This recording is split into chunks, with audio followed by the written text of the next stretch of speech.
So the client's been a bit cheeky and we've committed to a certain program of work, but they add in different tasks and additional things to do during the campaign. What's your feedback on that, Bindu, and how to handle that kind of cheeky request? I think we've all seen that. I think the first thing is to understand what the ask is. What is it that they're asking us to do?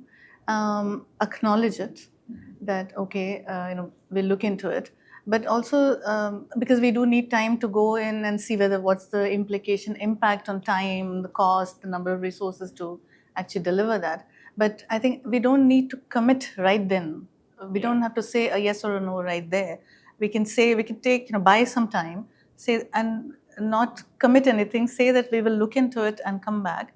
But if it looks like a lot of work and they're trying to kind of, pass something through without, we have to be firm, I think. You have to be professional all the time. I don't think you should be unprofessional, but at the same time, be firm in whatever it is that you're saying.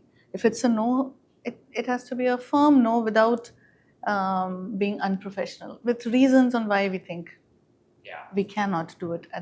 But at the initial thing, we do not need to commit a yes or a no. We can always come back. We can look into it and then come back. What sort of language would you use in that situation? The client on the first call has said, listen, we'd like to change this. Can you please add these two fields? They're on the pages anyway. You're collecting the other 12 fields. Can you just collect these two as well at the same time? What kind of wording would you use? So I would say, let me look into that and get back to you. Yeah. I'll look into it. So you're acknowledging, you're understanding what is it that you want, acknowledging that this is the ask. Yeah, you would repeat back, okay, so you'd like us to get that date field, and you also want us to capture that discounted price field. Okay. Well, we're happy to look into that for you.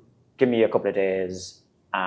We just have a deep dive on it. It looks okay, but just bear with me for a day or two, and we'll come back to you.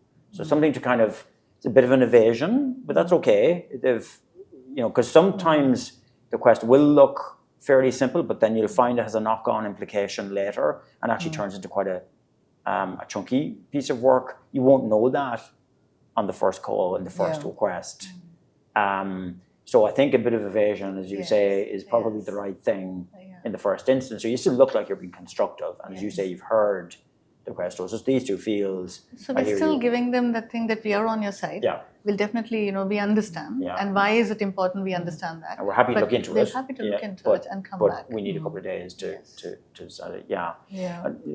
Big changes versus small changes. Kathy, any thoughts? Yeah, I mean, sometimes the big changes are very easy to identify, right? So when Bindu was talking about, saying no, it's very easy to say no there.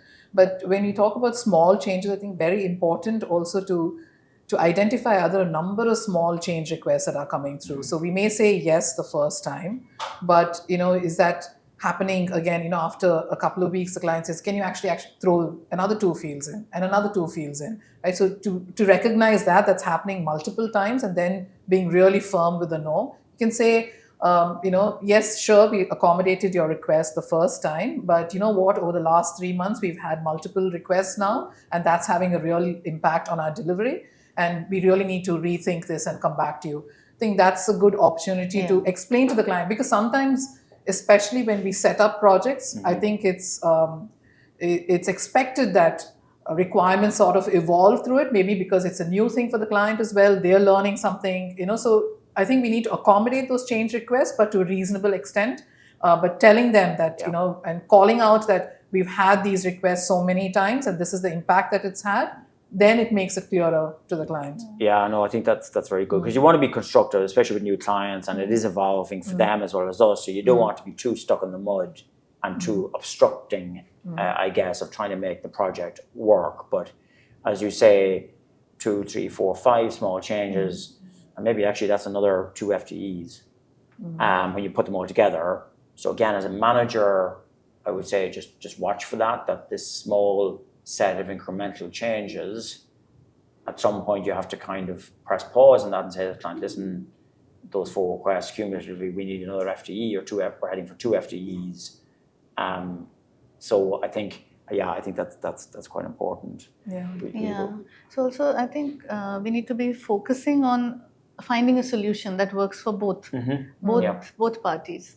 And it's not about, cannot do small things. We can, of course, because we're again building rapport, building trust, building confidence. But when it becomes big, Material. then but it affects us as well. It affects the timelines. It affects costs. So Or is it putting stress on your team? Or you're having to work a Yes. lot of overtime now? And maybe it's unfair to team members. So I think just recognizing it when it turns from being small and to now it's actually getting a bit too big. And so that's a judgment thing that we like our managers to recognize.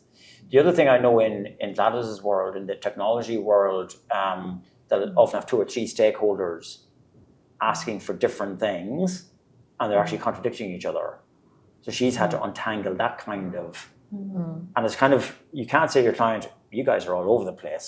You don't know what you want, which is actually what we've seen happen. The client's got lots of stakeholders chipping in. So in that situation, you've got to kind of just reflect, think about it. How will I get that message? And you have to pick somebody senior to say, listen, we've had some different requests from your colleagues, and some of those are kind of tripping over each other. Can we just talk through those, or maybe get those parties on the call? You find somebody to kind of bat for you within the customer's circumstances. But I know that's a scenario, certainly in the software business, where feature creep and scope creep happens a lot. And the software guys are more used to it, and there's more established processes for recognizing scope creep, because it's often led to project delays and project budgets being trashed. So I think the technology guys are quite good at it, but I know they've also had to wrestle with this situation where the client is contradicting themselves, and that takes some, I suppose, poise and diplomacy also to unlock that kind of problem. But polite and firm. Polite and firm. Yes. I know you're right, Bindu. You have to be firm. If you come to the conclusion this is going to take another 2 FTEs, or it's going to take another 50 tech hours, you say to the client, listen, we can do it and we're happy to do it, but we've got to think about the commercials around it, because it's taking more resource. And that's a very fair. So I think you're right to be firm. So I hope that's helpful.